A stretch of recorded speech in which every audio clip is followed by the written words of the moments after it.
Okay, so hola a todos. Hello, hi, thank you for coming. This will be in English because Tom speaks English. He's trying to learn Spanish, but not that much for a scientific talk.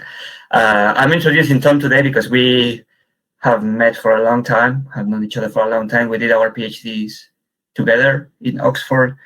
Tom is a biologist. He did his undergrad in Oxford as well.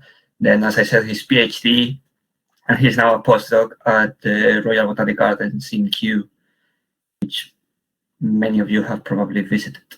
So Tom started working on Ipomia and the genus Ipomia in the Convolvulaceae family with us, but he soon showed an interest on more theoretical aspects of systematics, such as divergence time estimates, how we deal with the uncertainty in those models that we use. He'll be talking about that today. So for at least half or most of his thesis, he combined his work on Ipomia with looking into more theoretical aspects of that. I think you finished your PhD in 2019, so that's 3 years ago. And then Tom started working, he got a postdoctoral position at Kew with the PAF-TOL team. And I don't know what the name of the department is within Kew. But Tom has been working there for the last few years, as I said, on theory, and he's continued publishing on this. He's recently published a paper that I'm going to share on the chat on presenting a new program for divergence time estimates, extrema time. I imagine he'll be talking about that today. Welcome, Tom. Thank you very much for joining us. And I think we will have some 30-40 minutes talk and then questions, plenty of time for questions. Okay. So all yours. Thank you very much. Okay, great. Thank you very much for inviting me. So today I'm going to be talking about uncertainty in the estimation of evolutionary timescales, and as Pablo introduced, talking a little bit about a specific method that we've developed to do this. So before I move into the main part of the talk, I'll just give a bit of an overview, more of an overview of the sort of things that I want to talk with you about today. So when I'm referring to estimating evolutionary timescales, I'm referring to the main tool that we use to do that in phylogenetics, which is divergence time estimation. So I'll go into a little bit more detail about what that is and when and why we do it. I'll then talk a bit about some of the fundamental problems that underpin divergence time estimations, the fact that the data it's based on is fairly uninformative, and then some of the solutions that are commonly used in macroevolutionary research programs to try and deal with these problems. I'll then, as we move through the talk, go into a lot more detail about an alternative solution to these problems, which we've called extrema time, to help as an alternative way, or perhaps a better way of dealing with some of these problems as well. So I'll outline in more detail the rationale for extrema time, some of the results from initial analyses that we've performed with extrema time, and some of its broader implications for divergence time estimation. So firstly, what is divergence time estimation? I mean, I'm sure a lot of you are broadly aware of this already, but it's essentially the practice of placing the branching events in a molecular phylogeny on an absolute time scale, and therefore inferring what we call a time-calibrated phylogeny. So we're essentially moving from a phylogeny like this at the bottom of the page, where the branch lengths are equal to the number of substitutions, to a phylogeny like this, where the length of each branch is equal to time and the branching events are on an absolute time scale. Now, divergence time estimates are primarily based on molecular sequence data, and they're all loosely, primarily sort of fit within what we call this molecular clock hypothesis or framework, which is this idea that the degree of divergence between molecular sequences is broadly correlated with the time since they diverged. So more recently diverged sequences will be more similar than sequences that have diverged longer ago. So that's the sort of the broad framework within which divergence time estimation sits. And I'll go into a lot more detail about these points as we move through the talk and sort of unpick some of the ways in which we perform divergence time estimation. So let's go into a little bit more detail now about when and why we use divergence time estimates, just to provide a background as to why thinking critically about divergence time estimation is really important. So I think one of the most obvious ways we might be interested in divergence, one of the most obvious reasons, why we might be interested in divergence time estimation is we might want to know how old the clade is or when a certain branching event occurred. So that's quite an obvious setting in which we might use divergence time estimation. So we might be interested in how old certain major clades are across the tree of life, so how old eubacteria are when they diverge from the rest of the tree of life. But we might be interested in these kinds of questions that are much narrower phylogenetic scale as well, such as the ages of two species-rich radiations within Ipomoea. Now, aside from purely thinking about how old different parts of the tree of life are, divergence time estimation underpins a whole range of other fields that are linked to macroevolutionary research.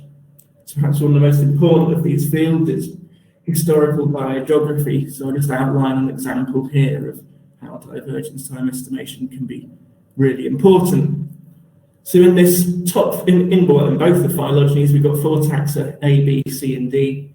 And the A and B occur in, for example, Australia, and C and D, for example, might occur in South America. Now, in the top time-calibrated phylogeny, the common ancestor of A, B, C, and D existed around 90 million years ago, which is prior to the breakup of Gondwana during the Cretaceous period. Therefore, we might hypothesize that the disjunct distribution of A and B compared to C and D resulted from the fragmentation of their ancestral range as Gondwana broke up during the Cretaceous. Alternatively, in the bottom time-calibrated phylogeny, you can see the common ancestor existed much more recently, around 30 million years ago, after those two continents broke up during the Cretaceous. Obviously, in this context, it might be a much more sensible hypothesis to frame that you would be suggesting that there's, for example, been long-distance dispersal between those two continents. And that's obviously a really broad-scale example involving Gondwana, but time-calibrated phylogenies and divergence time estimates are really useful and underpin historical biogeographical research in a whole range of other different contexts and settings as well. Now, as well as just thinking about historical biogeography, time-calibrated phylogenies also underpin a lot of our understanding about how the major biomes on Earth were assembled. So just put up two examples here of Mimosa and Andera, and we have two time-calibrated phylogenies for these two genera. And we have a series of red tips, as you can see, distributed throughout the two phylogenies. And the red tips signify lineages that occur in the Cerrado or savanna biome in South America. Now, from these time-calibrated phylogenies, you can see that there are repeated and recent instances of adaptation into the savanna or Cerrado biome.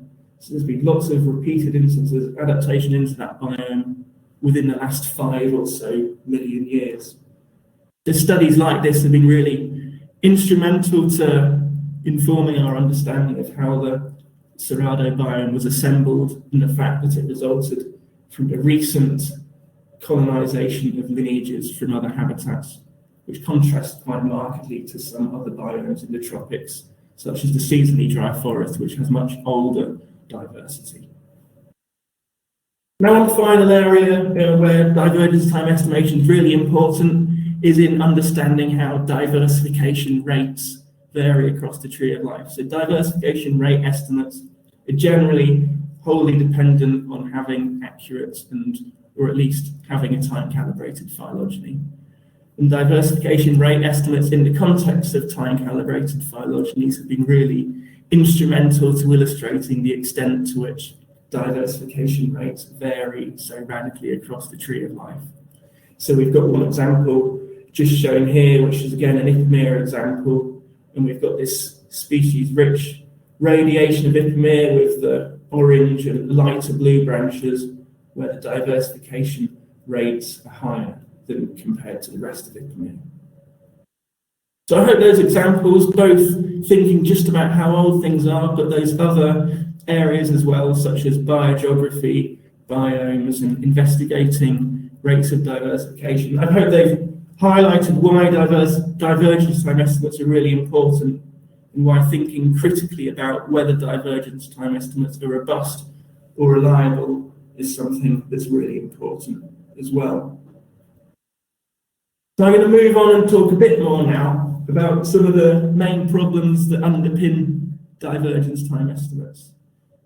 Now, I think the main problem, and the one that I'm going to start with and talk most about, is the fact that the data on which our divergence time estimates are based, so the molecular sequence data, isn't actually informative about time. So the sequence data is only directly informative about the branching order in a phylogeny, so the fact that this branch occurs and then sequentially onto this branching event and this branching event. So it's only informative about the branching order and the number of substitutions, which in most phylogenies is reflected by the branch length in a phylogeny. So we can see here we have different branch lengths which reflect the number of substitutions. Now, this number of substitutions is itself a product of the rate that the sequences are evolving, or are multiplied by the time that they've had to evolve, or t.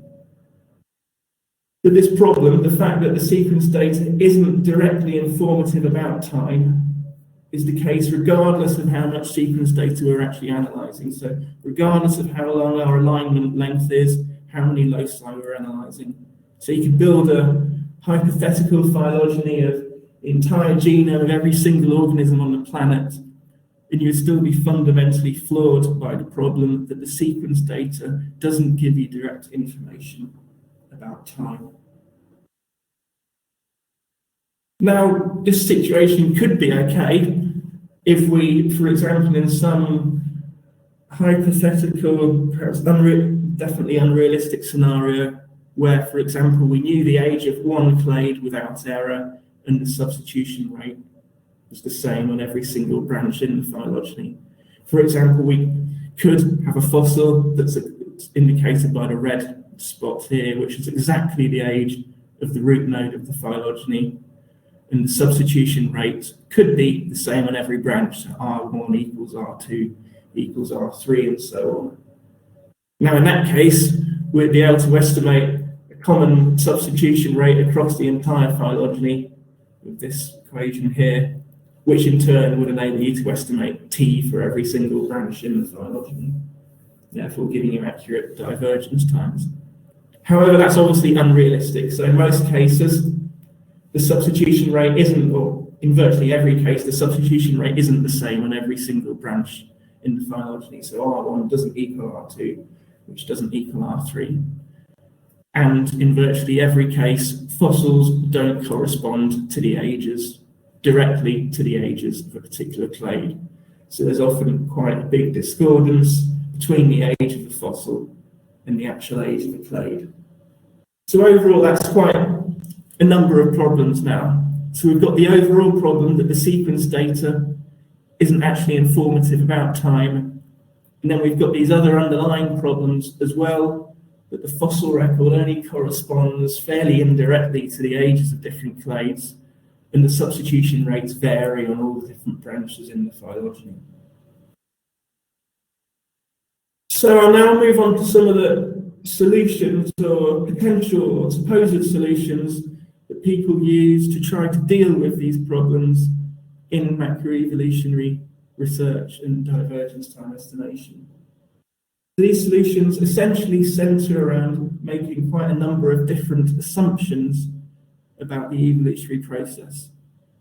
These assumptions relate to the substitution rate, they relate to the fossil record, and they relate to rates of speciation and extinction.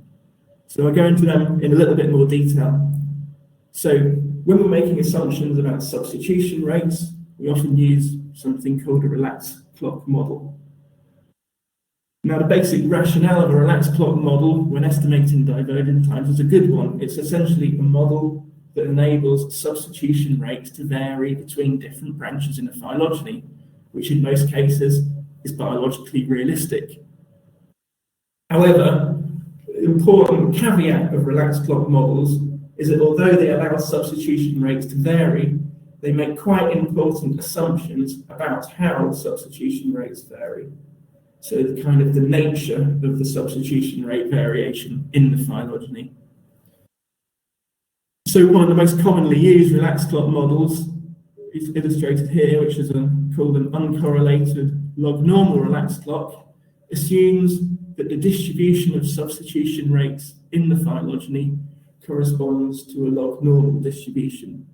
So as you can see in this diagram here, we have the substitution rate for this branch is being informed by a log-normal distribution. So the probability of different rates is being informed by that log-normal distribution. Now, we don't always have to use uncorrelated log-normal relaxed clocks. There are lots of other types of models as well, such as models that assume that rates are correlated between ancestral and descendant branches, or models that assume there are a limited number of discrete jumps in the substitution rates in different parts of the phylogeny. But the important characteristic of all of them is that they all make their own quite important assumptions about how substitution rates vary between branches. Now, as well as assumptions about substitution rates, we also make important assumptions about the fossil record by using what we call fossil calibrations. So I've illustrated some of these in these diagrams here, and now on the right-hand side of the slide. So we'll start just by thinking about this top diagram here. So on this x-axis, we're starting at the present and moving back in time, and this black vertical arrow refers to the age of a fossil. We then have this distribution in grey, which describes what we think the age of a clade is in relation to the age of the fossil. Now you can see in this example, we're assuming with quite a high probability that the clade age is quite similar to the age of the fossil. By contrast, as we move down to this distribution here, we're giving a higher probability that the clade is significantly older than the fossil. So you can see the distribution incorporates with a high probability ages that are older than the fossil. And we can also use different shaped distributions as well. So in C and D here, we've got uniform distributions rather than log-normal distributions. But like with the relaxed clock models that I was talking about earlier, all of these different ways of implementing fossil calibrations make important assumptions about the relationship between fossil ages and clade ages. Now, one often overlooked assumption that's inherent to Bayesian methods of divergence time estimation is what's called a constant rate branching process, which is essentially boils down to an assumption that the distribution of branching events through time is controlled by a process with constant rates of speciation and extinction. And that underlying assumption is pretty much inherent to most methods of especially Bayesian divergence time estimation. So we've got three broad types of assumptions. One's about the substitution rate, one's about the fossil record, and one's about speciation rates and extinction rates. And methods that are commonly used are able to combine all these different types of assumptions into a single analysis. And because they're making quite a lot of assumptions essentially about the evolutionary process, they can arrive at relatively precise divergence time estimates. However, I've obviously been talking quite a lot now about assumptions and about the complexity of those assumptions and the number of assumptions that we use when we're estimating divergence times. So I think it's important to sort of just pause and think and address two important questions about those assumptions. I think the first important question to ask about those assumptions is whether they're justified or justifiable. And I think in all three cases, so for all three of those main classes of assumptions that I've talked about, I think the answer in general is no in all three cases. So for example, for substitution rates, although it's easy to prove that substitution rates vary in most data sets, it's almost impossible to quantify how they vary on individual branches within a phylogeny. And I think this fact is quite well reflected by the fact that most studies that use relaxed clocks aren't actually able to justify why they've chosen one relaxed clock model over another. Likewise, with diversification rates, we know diversification rates vary rampantly across the tree of life. There are lots of studies that show that pretty conclusively. So that's obviously, again, is going to violate an assumption in a Bayesian divergence time analysis that has its underlying assumption of a constant rate birth-death branching process. Similarly, for the fossil record, we know that there are temporal discordances between fossil ages and clade ages, but we don't actually know the sizes of those discordances, making it hard to justify any one of those different types of calibration distributions that I showed on the previous slide. So it's very hard to justify one over the other. Now, the second important question to ask, so we addressed the first question, in most cases the assumptions aren't justified or justifiable. Now, the second important question to ask is, are divergence time analyses actually sensitive to those assumptions? So do they actually matter? And I think in a series of studies that we've undertaken and a few other studies too, it's been shown pretty conclusively that yes, divergence time estimates are sensitive to these assumptions. So in analyses that incorporate all these assumptions into a single analysis, you can show very clearly that the resulting divergence time estimates are essentially a product of the assumptions that you put in. I think in hindsight, that's not really surprising. If we go all the way back to one of the earlier points I made in the presentation, that the data, the molecular sequence data, is uninformative about time. It's really unsurprising that if the data is uninformative about the time and the divergence time estimates we get are essentially going to be a product of the assumptions that we put in. The overall effect of this is that divergence time estimates are often inaccurate, overly precise, and don't actually reflect the uncertainty that we have that underlies the divergence time estimates. I think one of the best examples of this, I'll just go through one example, is this case of Physalis infenamundi, so the fossil of which is shown in this slide here. Now this fossil is 52 million years old, and it belongs to the Solanaceae genus Physalis. Previous age estimates for Physalis from time-calibrated phylogenies, and this is time-calibrated phylogenies that used all those assumptions that I've just been talking about. Now, these previous age estimates were 14 million years. So we're going from a newly discovered fossil, which is 52 million years, whereas previous age estimates were 14 million years. So that massive discordance between a newly discovered fossil and previous age estimates from time-calibrated phylogenies highlights, I think, the scale of the problem that we're potentially dealing with in a lot of divergence time estimates. Now, this overall situation in divergence time estimation is, I think, quite nicely summarized by this diagram here. So in this diagram on the y-axis, we've got a parameter estimate, or we can more simply just think of it as an age estimate for an arbitrary node in an arbitrary phylogeny. So we can just think of that as a node age estimate. We've got a grey dotted line here, which is the correct value for the node age. So that's the correct value. We're then moving along this axis from older studies to more recent studies, and the grey shaded area refers to the age estimates in those different studies as we're moving through time. Now you can see in the older studies we're systematically underestimating the age of the node. Now the reason for this is because these studies are making unjustifiable assumptions that don't accurately reflect our uncertainties about the evolutionary process, therefore meaning the resultant divergence time estimates don't sufficiently represent our uncertainty. As we move forward through time, divergence time estimates actually gradually become more and more precise, but they still don't incorporate the correct value.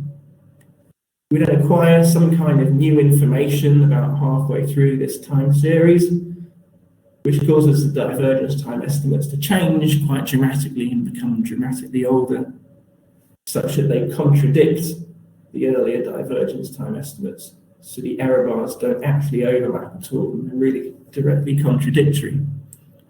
However, the more recent divergence time estimates still don't incorporate the correct value, because we're still using methods and approaches that are making assumptions that can't really be justified. Now, it'd be nice if we could shift divergence time estimation to a status that's more closely reflected in this diagram on the right-hand side. So the diagram follows the same rationale, but in this case, the correct value is always incorporated within the confidence interval. So we start with the older studies. You can see the confidence interval is much broader than the previous studies, but it incorporates the correct value because we're not making unjustifiable assumptions, meaning that we're accurately representing uncertainty. We then move forward through time. The estimates gradually become more and more precise, but they continue to incorporate the correct value, and they don't actually contradict earlier studies. They just gradually become more precise as perhaps our knowledge of different evolutionary processes improves. So in this case, it's obviously a much more consistent framework upon which to build our knowledge about the age of that node. Now, it's with this second diagram in mind, really, that we thought about developing this method that we've called extrema time. So the rationale for extrema time essentially is to develop a method that accurately represents uncertainty in divergence time estimates by avoiding assumptions that can't be justified. And as a byproduct of that, we would also be able to compare the implications of the assumptions that are incorporated into methods that make more stringent assumptions. Now, this rationale is summarized in this diagram here, which we've got on the right-hand side of the slide, which obviously does have some kind of similarities to the diagrams that I was showing on the previous slide. So these yellow bars, shown here and here, are how we would aim for extrema time to behave. So we want to develop a method that produces quite uncertain divergence time estimates, but that always incorporates the correct value because it's only based on assumptions that we can justify. That would contrast to these other methods that make more stringent assumptions and that produce narrower confidence intervals in divergence time estimates, with, in many cases, these narrower confidence intervals often not incorporating the correct value, and often older studies being directly contradicted by more recent studies. Now, to produce this method, we needed to, essentially put together a method that made absolutely minimal sets of assumptions, therefore avoiding assumptions that are difficult or impossible to justify. So I'll go into a little bit more detail about how we did this and about how extrema time works. So extrema time requires an input tree with branch lengths in units of n, so units of n being the number of substitutions. So we're going to work on the basic assumption that n can be inferred relatively accurately from molecular data sets, which I think is a reasonable assumption, assuming that things like gene tree conflicts have been accounted for relatively well. We then make an absolutely minimal set of possible assumptions that are necessary to estimate times. So we set an absolute minimum substitution rate for the entire phylogeny and a maximum feasible substitution rate for the entire phylogeny. Now, aside from that, we don't assume any kind of particular model for how we think the substitution rates are varying in the tree. We can then implement one or several minimum and maximum age constraints in the phylogeny, but the important thing is we can only implement these if they can be robustly justified. Now, one further piece of information that we know is that we know when the tips were sampled in the phylogeny. So that's one further clue about time that we can incorporate into the analysis. So based on these assumptions, there's a minimal set of assumptions and that information about time, we then estimate 2 time-calibrated phylogenies. So we estimate 1 time-calibrated phylogeny that illustrates the maximum divergence time estimates that are consistent with the assumptions, and 1 time-calibrated phylogeny that illustrates and reflects the minimum divergence time estimates that are consistent with those assumptions. But aside from that, we're not going to try to estimate most probable or best divergence time estimate between that minimum and maximum. We're simply interested in the range of estimates that are feasible with respect to that minimal set of assumptions. So we tested this method in a series of simulated and empirical data sets. So the simulated data sets were based on simulated trees. Some of these simulated trees had constant speciation rates. Some of the simulated trees had speciation rate shifts. We simulated sequences along those trees. In some cases, substitution rates were constant on every branch. In some cases, they varied according to different models. We then used the simulated sequence data to estimate the divergence times and extrema time, or Rev Bayes, and we could then compare the estimated divergence time estimates to the correct values from the initial simulated trees. Then, for the empirical data set, we used a study from Ramirez-Barahona et al. 2020, which is essentially an angiosperm phylogeny with around 1,200 tips and incorporating around 175 fossil calibrations. So we estimated divergence times with this data set in extrema time and compared these divergence time estimates to those from the study of Ramirez-Barahona et al., who used 2 methods, BEAST and TreePL. So I'll summarize some of the results from those analyses that we undertook. So firstly, in this slide, we have one of the main results from our simulation experiments. So in this simulation, the simulated tree had a diversification rate shift for 1 clade, and the substitution rate varied according to a fairly simple, uncorrelated log-normal relaxed clock model. We then estimated the divergence times in Rev Bayes and extrema time, as I talked about. Now in this graph, we have percentage error, and then we have for each node, with the nodes being laid out sequentially on this axis here, and each node being separated by a black horizontal dotted line. So you can see for each node, we have 2 age estimates. We have an age estimate from extrema time, which is highlighted by the yellow error bar, and an age estimate from Rev Bayes, highlighted by the blue point and blue error bar. So the point being the mean posterior estimate, and the error bar being the 95% highest posterior density, so the Bayesian credible interval. Now the main points to take from this graph essentially are, firstly, the estimates from extrema time always incorporate the correct value. So for every single node, the correct value is incorporated inside the yellow confidence interval. That contrasts to Rev Bayes, where for quite a number of nodes, the correct value isn't incorporated inside the confidence interval. The second key point to take from this, which is quite obvious from just looking at this graph, is that the confidence intervals from extrema time are much broader than those from Rev Bayes.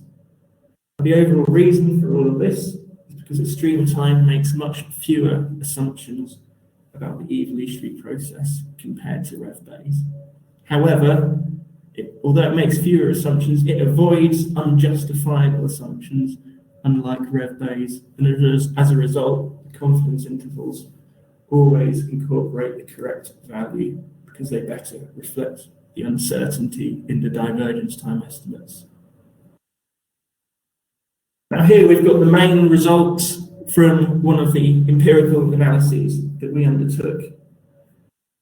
So in this graph, we've got age estimates for different angiosperm families. Families along this axis here and age estimates on the vertical axis. Blue points correspond to age estimates from beast, with the blue error bars corresponding to the 95% highest posterior density from beast, and the black squares refer to point estimates from tree PL, whilst the yellow error bars refer to age estimates from extrema time. And probably one of the most obvious points to take from this is the fact that the error bars for extrema time are very broad and much broader than those from beast. And second, I think, important point to also take from this is the fact that the age estimates from tree PL and beast often contradict each other. So you can see for a given family, the point estimate from tree PL often lies outside the confidence interval from beast. Now, like with the previous slide, these results stem from the fact, firstly, so we've got the wide confidence intervals, that stems from the fact that extrema time makes much fewer assumptions compared to beast or tree PL. However, I think it's also worth thinking a little bit more about the contradiction between tree PL and beast. And this essentially stems from the fact that these two different methods both make their own different set of unjustifiable assumptions. Now, the point of showing all this isn't really to highlight that the estimates from the Ramirez-Barahonia study are necessarily wrong, although they can't both be right in all cases because they contradict each other. But the more important point that I'm really trying to make is that the more precise estimates from beast and tree PL stem from the more stringent assumptions that those two methods make. So now, just to finish off, summarize some of the implications, as I think they stand, of extrema time for the broader field of divergence time estimation. So firstly, is that extrema time is better at representing the actual extent of uncertainty that underlies divergence time estimates. And it's better at doing this because it avoids making assumptions that can't be justified. So it's only relying on things that we actually know about the evolutionary process. Now, the more precise estimates from other methods, I'm not saying they're necessarily wrong, but they're a direct result of the more stringent assumptions that those methods make, and often those assumptions can't actually be justified. Now, in making all these statements, I'm not necessarily saying that estimating divergence times with more stringent assumptions, I'm not saying it's not a worthwhile pursuit. I definitely think it is a worthwhile pursuit because it enables you to make comparisons about how different assumptions about the evolutionary process affects divergence time estimates. For example, you might be interested in the extent to which the age estimate for a given clade is dependent on a certain interpretation of the evolutionary process. However, I think that whole endeavour is a lot more powerful when you actually know the full extent of uncertainty that underlies divergence time estimates and the full extent of the implications of the assumptions that you're making in commonly used methods. So I think ideally in the future, studies that use stringent models and assumptions will present them in a context where they explicitly state the assumptions. So when they're presenting the results, they're explicitly stating these results are dependent on this assumption about evolution. And ideally, on top of doing that, you would perform analyses where you actually represent the full extent of uncertainty that underlies those divergence time estimates by using extrema time.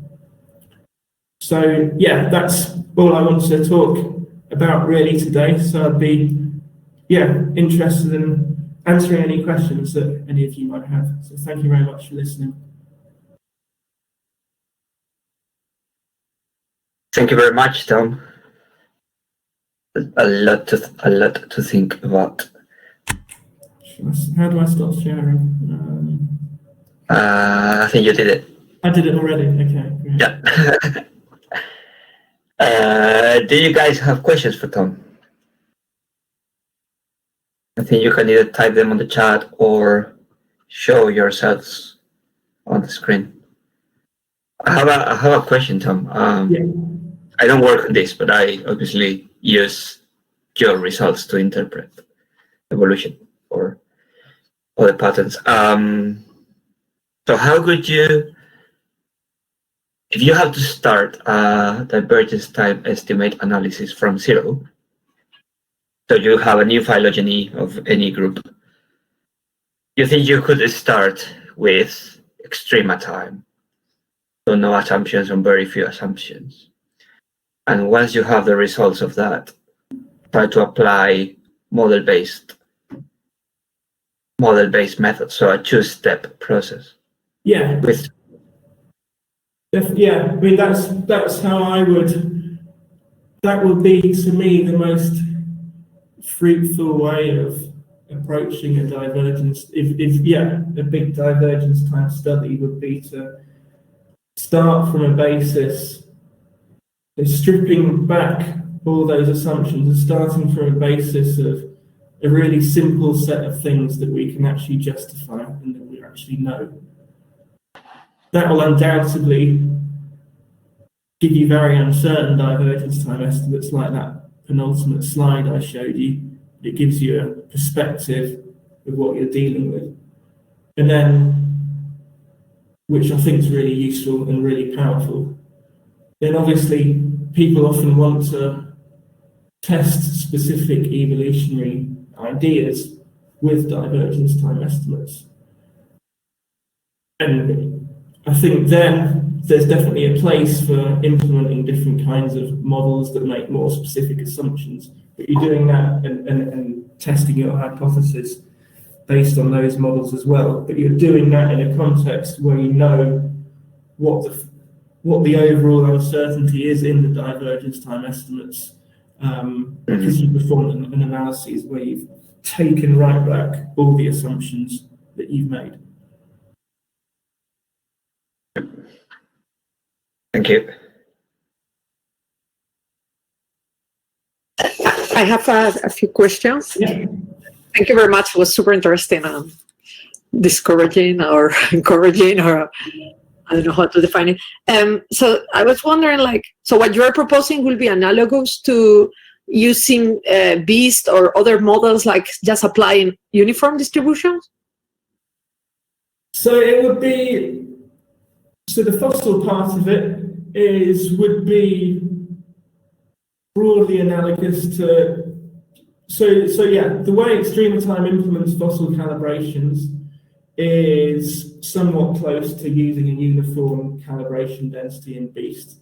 So you're having a minimum constraint and you're not being essentially informative about, beyond that minimum constraint, you're not saying much about the age of the clade in relation to that fossil. So in terms of fossil calibrations, yes, but obviously on top of that, BEAST is also using a clock model, a relaxed clock model, that has its own set of assumptions, and also a branching process model that has its own set of assumptions as well. So yeah, definitely the uniform distribution part of it can to some extent, for the fossil part specifically, can be replicated in BEAST. But you've got, but in BEAST, it's essentially, you can't take away all those other assumptions that are built into it as well. Okay, you're right. There are other parameters that I did not consider. And in relation to that, I was wondering whether you have, or you are going to maybe compare also these results with this relatively new fossilized bird death model, where they relax, as far as I understood, the constant rate branching assumption. So maybe this other model might produce something more accurate, or I don't know. So there is there are some newer fossilized birth death models that do relax some of the constant rate assumptions. They obviously, in doing that, they integrate other assumptions, in particular about morphological evolution and how you essentially put the fossils into the fossilized birth death process. They're not, I mean, that would definitely be an interesting comparison to make. Those models haven't really been implemented in divergence time estimation very much yet. They've been used to, based on data trees, they've been used to model the distributions of fossils, but there's not many examples yet of people using, essentially relaxed branching processes in divergence time estimation. And I think there are some issues with that in a Bayesian framework as well. But if those models came to fruition, so if they're relaxing that side of the assumption as well, it would definitely be an interesting comparison to make. Thank you.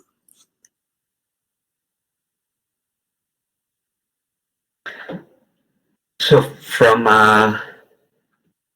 the point of view of writing a paper,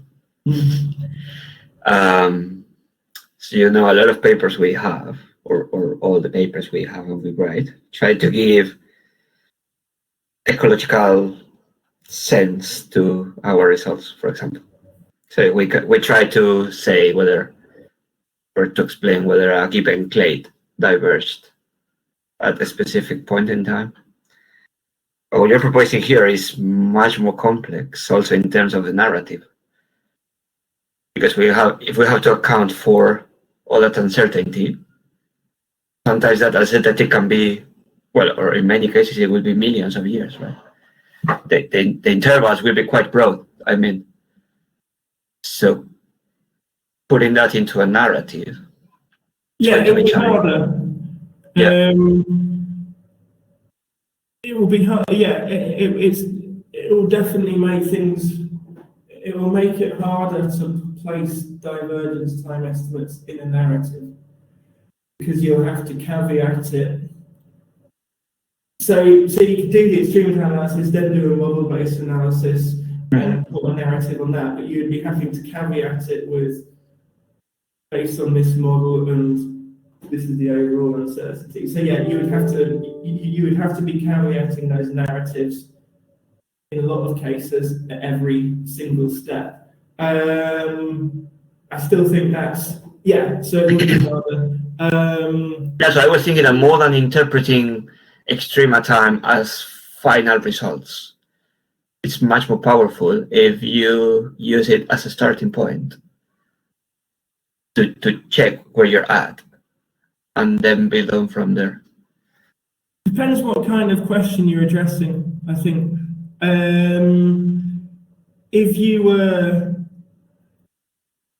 say for example, I'm just thinking back to the sweet potato example, where we showed that sweet potato, we wanted to know if sweet potato had diverged from its closest relative in pre or post-human times.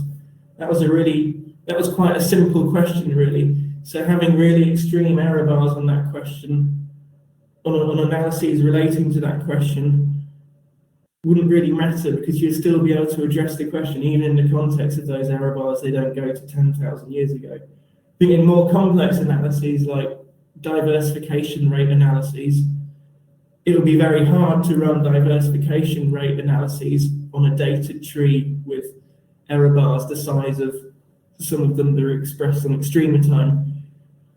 If you're interested in it, so it depends on the extent to which your the question you're trying to address is dependent on a tree with small error bars. So I think diversification rate analyses, that you often put one tree into it, or maybe a small distribution of trees, but you often put one tree into it and run BAM run a diversification rate analysis on one tree.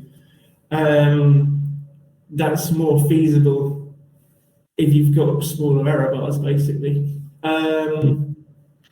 So in that kind of setting, it would be extreme time is going to be easier to use and probably more widely used and more powerful for a lot of researchers if they use the extreme time analysis as a starting point and then build on from it.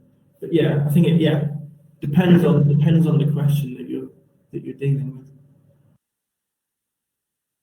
And can you apply this again? I know very little about methodology for the divergence time estimates. Can you apply it to any phylogeny, regardless of, I don't know, type of data, or amount of data, number of tips, number of tips? So you can apply it to anything as long as you've got a tree with branch lengths. You can apply it to phylogenies of anything. You can apply it to a phylogeny with tips that are either all sampled at the present or serially sampled tips as well. So you can incorporate tips that are sampled at different points in time. So yeah, any tree that's based on an alignment that enables you to estimate molecular branch lengths. Yeah. You are now unmuted. Okay, thank you. I think that's enough questions from me. I want questions from others.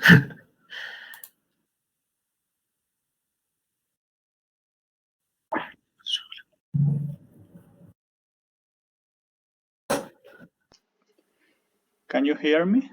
Yeah. Yes. Okay. Just a very short and silly question. Well, thank you for your talk. It was great. I think it's great to have a new tool for this kind of analysis. Just a very short question. How long does it take to run? I guess it's quite fast, right? Yeah, it's fast. I mean, the Ramirez-Barahonia tree, like sort of a negligibly short time, like 30, 40 seconds, so I think fast, basically. That's the largest data set I've tried it on, but yeah, it was less than a minute. Yeah, so yeah, that's another advantage. It's a lot faster than I think I know that the analyses for the beast analyses for that Ramirez-Barahonia study took quite a long time. Yeah. Okay, thanks. Yeah. Andrea. I have another question if anybody wants to go before me. So the situation you show us is quite worrisome in the sense like this graphic where all the other methods are doing wrong, like not even taking the real value in their uncertainty estimates. I was wondering if you were showing us like your worst like simulation in which everything was rate variable and then Beast was not able to estimate the values. But I was wondering about your other simulations in which maybe you simulated under more constant or not that variable scenarios. Yeah. So in that simulation, so just go into a bit more detail. Yeah. So we had a speciation rate shift in one clade in the tree. Aside from that, the substitution rates did vary, but according to basically an uncorrelated log normal relaxed clock, so in quite a simple way.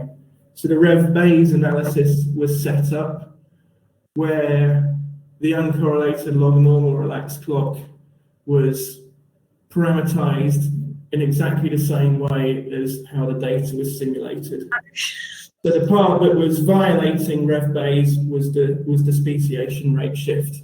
So that analysis highlighted how the speciation rate shift led to error. We obviously had there's a sort of kind of like a null analysis in the paper as well, where there's a constant rate tree simulated, so the tree is simulated with constant speciation rates, constant substitution rates. Obviously, in that case, Rev Bayes is going to perform fine because it assumes that speciation rates are constant. But yeah, in most data, most data sets, the speciation rates aren't going to be constant, and neither is the substitution rate. So yeah, the simulation, I would say it violates some of the assumptions of Rev-Bayes, but I wouldn't say it's that. There are some other analyses we performed as well that had, as well as violations of the constant rate branching process, they also violated the relaxed clock model that was used in Rev-Bayes, which is probably realistic to what would happen in a real data set. In the error in those analyses was even larger. So I'd say, yeah, it was a sort of kind of intermediate level of violation in the example that I showed. So we violated the speciation rate, but we actually had the right clock model. So you will say like the worst violations in order of model assumption will be related to speciation rates, like where they are not constant, but when the violations came to the clock model or came to the fossils, those will be how the regular methods behave in front of these violations, like. Yeah, so all of them have the potential to lead to biases and error in the age estimate. So, and it depends.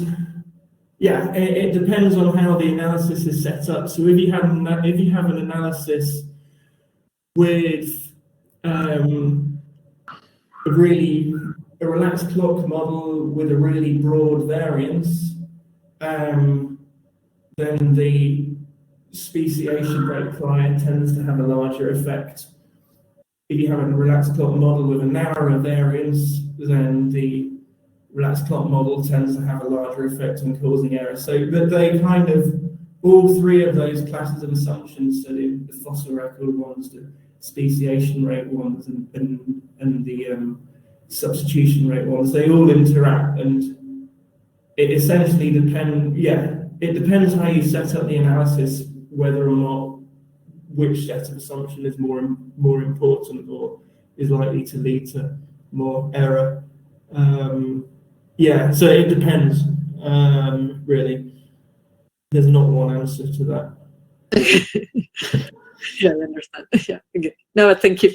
And just a curiosity, so this plot you show where older studies underestimate the rate and new studies overestimate, it was based on real data, or it was just a theoretical? No, that's just it's not based on a sort of real data as such. I mean, it's based on my experience of working with divergence time estimates and some of the analyses that we've done.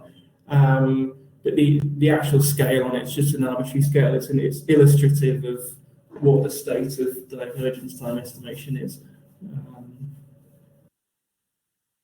Okay, thank you very much.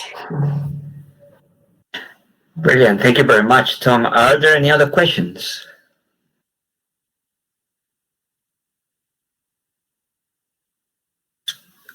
It's been slightly over an hour now, Andrea, so I think... Yeah, I think we can stop here. We can leave it there. Any questions? But yeah, it's already 1 hour, so I think we can stop. Yeah. Well, if you have any questions for them, you can contact him directly.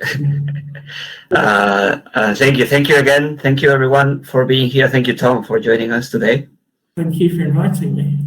And see you all next month, I think, Andrea. Yeah, yes, next Café Sistemático is 29 of April. Malene Ostran from the University of Oslo.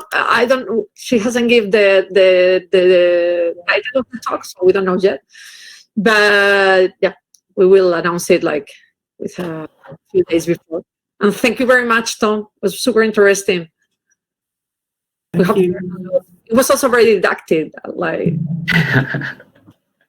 Yeah, thank you very much. Okay, bye. Bye.